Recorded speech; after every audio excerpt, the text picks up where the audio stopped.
Let's go. Hey, it's me, Ed Sheeran. Hey, this is Ed Sheeran. Hey, Sheeran, welcome to the Fitzy and Wippa show, mate. It's good to be back. With Fitzy and Wippa. Oh, this is very, very exciting. And we've got the man up on our Zoom screens at the moment. We're just connecting to Ed Sheeran. Is his name Ted Shiz? I think it is. Ted Shiz. Can you see us, Ted? I can see you. Oh, you can. Oh, is that Ted Shiz? Ted Shiz. Oh, Hey. I should probably change my name, shouldn't I? For Shizzy. I'm gonna make it so you guys can record as well, then I'll pop off in a 10 minutes. Yeah, great. You know, I don't know why my name's that. Like, I literally only use Zoom for like radio interviews, and it just always is Ted Shiz. But I have no idea why. The Shiz. Did Snoop Dogg give you that name, or? For Shizzle. No. I Have haven't you- met Snoop Dogg. You haven't met Snoop Dogg? Ed, can we tell you? I feel like it's quite dangerous because you'd be like, well, when in Rome, I'm going to.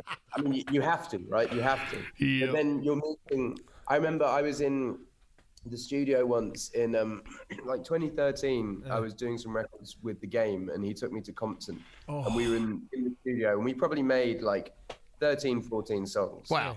And like towards the end of the session, his boys come in, and they're sort of like The lads. starts being a bit of a party, and I'm like, do you know what? I'm in Compton. I'm with The Game. And I took a tiny puff on something, and I was out. I was like, I have to go home. Ed Sheeran has turned green. He's over there in the corner. Ed, you're gonna Like, laugh. this is like 2013 though. Like I don't really do that at all. This is like 2013, and it was when in Rome, innit? Yeah, When in Rome. I get it, mate. Can we tell you a story? We had an interview with Snoop Dogg for 20 minutes, right? 2 hours later, we're still waiting. He doesn't rock up, right? And then all of a sudden, he walked out of this hotel room and there was smoke everywhere and all his posse came out.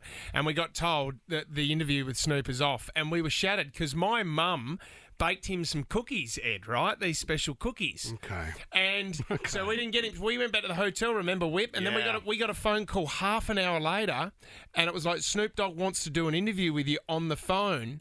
And he got on the phone, and Eddie left this. My mum's name is Claire Fitzgerald, and he left this message for my mum. Claire Fizzle, it's your nephew, Snoopy Deagle Double Jizzle. I love you for the batch of cookies. Which is now her ringtone, Ed, of course. And arguably probably better than the interview. Because you've got something that no one else has, you know? This is so true. This is so true, mate. Hey, Ed, while we've got you, I don't know, look, we were just looking at our schedule at the moment, and we're just doing interviews for 2023, and we've got a bit of a break in Feb and March next year. Any chance you could come to Australia and have a chat to us?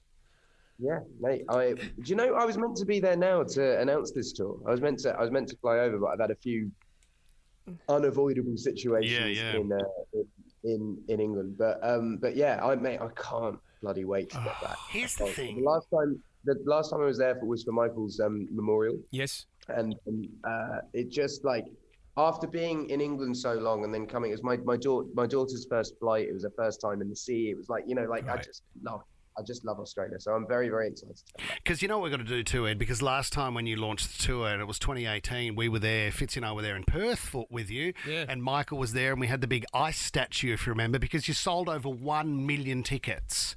Like Did you not find it strange that he ordered an ice statue in like 80 degrees weather?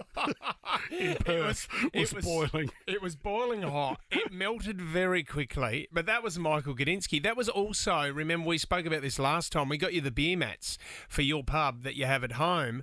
Mate, we've been talking... And the beer. I've still got the beer. And the beer and the cocktail shaker. Remember with Russell Crowe's... Still got that. Yeah. You know what? I found that the other day because I basically cleaned out my pub because you know when you just have like alcohol that ends up on the shelf and you're like, who bought that? You know when it's like it's unopened and it's like a mixer for like some really obscure cocktail. So I cleared out everything, and I found that cocktail shaker on the shelf with that stuff. So I've got that again. Okay. So when you come back next year, and I know you're a humble man, but we like to get you a gift every time you come. We're going through a couple of ideas. Do you need like maybe a breath? You know those breathalyzer kits that are up on the wall that people can use. You grab a straw on the way out. That's good. Would you like a last drinks bell that you could have maybe in the pub to get everyone out? I've got a last drinks belt, and I feel like the breathalyzer thing, I wouldn't want to waste that much like single-use plastic. Yeah, and Fair call. it's dangerous. Do an old school one that just never gets washed. It's just grubby. You know, like a. We could do that. I'll have a think. You have a think. I mean, I'm into just stuff that's offensive. So if you think of something that's offensive, Well, I've got a massive painting in my pub that just says "pipe down." That I probably need to change at some point. Okay. Well, what about in It's your actually no, it's actually by a really, really like famous artist called Harlan Miller, who does these like penguin books. And I've got another one from him that's going to replace it. That's a bit more PG. Yeah. But yeah, I just love it. You just walk in and it's just pipe down. I mean, there's the one where we could give you for your bathroom. There's the urinal. But what you're weighing into is just a big set of lips. Oh, yeah. I mean, something like that. It's getting a bit cheesy. It's a bit too full on. It's a bit, yeah. Do you know what? Something small and offensive that can be hung on a wall. Hey, Ed, do you have a karaoke machine in the bar that other people can get up and do a bit of a... Because we could get one of those TVs for you and... Oh, that's annoying. Too much space. Or you don't want to perform, do you? You want to break. I don't really know how I feel about karaoke because I feel like karaoke needs to be done by people who like. It's not fun if you see someone that just sings well. Like it's the thing about karaoke is the performance. Exactly. It's not about singing well. It's about getting into it. So I've never really. I usually do karaoke when I'm so blitzed I can't sing in tune anyway. Yeah. Like you can find videos of me in Japan singing like, oh man, it's so like. As a musician, like I find it very like when you sing in tune, it's very difficult to sing purposefully out of tune. But when I'm off my chops, it's pretty easy. Were the Japanese yelling out "pipe down" when you're up? Yeah, not in English though. I think I was singing "Baby One More Time." I think my mate Josh, who's here with me at the house now, I was at karaoke with him once, and he chose Roxanne. And as soon as it comes in, everyone's like, "Oh, that's a bit too high." Also, I have a friend. We were in Korea, and he chose "Ignition" R. Kelly, right? And then didn't realize that there's a remix to "Ignition," and there's a 6-minute song called "Ignition" that no one's heard. So he's just stood on stage in front of all these, like the whole Korean bar full of Korean people that are just looking at him like this, and he's standing there being like, "I don't even know this." Got him a beauty. Well, if we tie that back into the tour, Ed, because each time you come out, you're obviously putting on a bigger show. Have you got any idea of what this tour is going to look like and how big the stage and what the theatre around it will be? Yeah, well, actually, it's a conversation that Michael planted in my head in 2018 when we were doing it. He was like, "You have to play the MCT and do it in the round." Yep. And from there, was like, I don't know if I can do an in the round show because my show's so focused on me being a one man. Yes. That you have to kind of be all sides of the stage at once. So I was like, how would I do that? Yeah. So we've basically built this stage over the last 3 years. I got the final plans for it the last day of the Divide tour, and then they've been building it for 3 years, and it's like. It's a big financial risk. I hope that there's not another pandemic. Touch wood. Yeah, sure. Well, how's this one?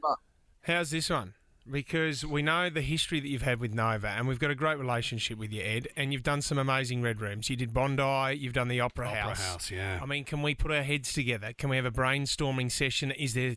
I don't know. There's something else in Australia that we need to focus on and maybe try to get you back with another Red Room. I have never been to Tasmania, so let's do it. Actually, no, I have. I've never played a show in Tasmania. I've never been to Darwin. Oh, never been to Darwin. You've been to the Northern Territory, Ed. Do you know? I don't know. I mean, maybe in the early stages of my career. I went to Tasmania as a tourist, but I've never played a show there. But Darwin, I've never been to. So either of those. Mate, we can't wait. We're so excited. I mean, you have been touring. This is the thing. In Australia, we're just sort of starting to open up now with the music industry, Ed. But you've been touring since, November, October last year. How are your shows? No? Not really. I did like a few like I did like a few radio shows, you know, like the multi-artist Christmas shows. And I think I did one gig in New York at Webster Hall that was amazing, and I did one gig in London at Hackney Church, which was amazing. But that was kind of it. I've got warm-up shows for starting next week. So I'm playing like Electric Ballroom, and then I'm going down to Brighton to play a show, then in Royal Albert Hall and blah, blah, blah. So I'm basically getting back into the swing of things, because I often find on tour, the first 3 dates is kind of like it's not great. You lose your voice, and by the time the first gig happens, I want it to be like a well-oiled machine again. No, I can't wait, I love that, buddy. Can't wait. Maybe it's a Bondi Beach show, Fitz. Maybe it's a special one down by the beach. He's done Bondi already. No, we did icebergs. What if you're outdoors? Yeah, well, let's think about it. All right, we're going to work on this, Ed. We're so pumped with the idea of you coming back down under. Thank you. Yeah, you just want to avoid being in Darwin, don't you? No, mate, I'm happy to do Darwin. We can do Darwin. I love Darwin. We'd love Darwin. We'll go barramundi fishing with a guitar. Mate, well, I don't know if you know. You know Matty Wright, the Outback Wrangler. So he's the one that wrangles all the crocodiles now. He's got like a resort out at Tiwi Islands there. Let's do that. We'll find a spot for you to perform, Ed Sheeran, and then you're in the middle of nowhere. We won't have anyone there watching it. You'll just be by yourself. We'll organise it. There'll be 100 crocodiles on the bank having a good look at it. I'll leave you guys to think about it, but we'll do it. So we need something that's as good as... what was the sign on your wall? What did it say? Pipe down. We need something as good as that to hang on the wall in the bar, and we need to organise the best venue ever. All right? All right, this is it. Leave it with us, Ed. It is the Mathematics Tour. Tickets go on sale Wednesday, 23rd of March from frontiertouring.com.au. He's playing here in Sydney, Accor Stadium on the 24th of Feb. That will sell out very, very quickly. He's back next year, 2023. We love you, Ed Sheeran. Thanks for coming on, buddy. I'm sorry I can't be there in person as well. Love you, buddy. Great to chat, mate. See you later, guys. See ya. Thanks a lot. Fitzy and Wippa.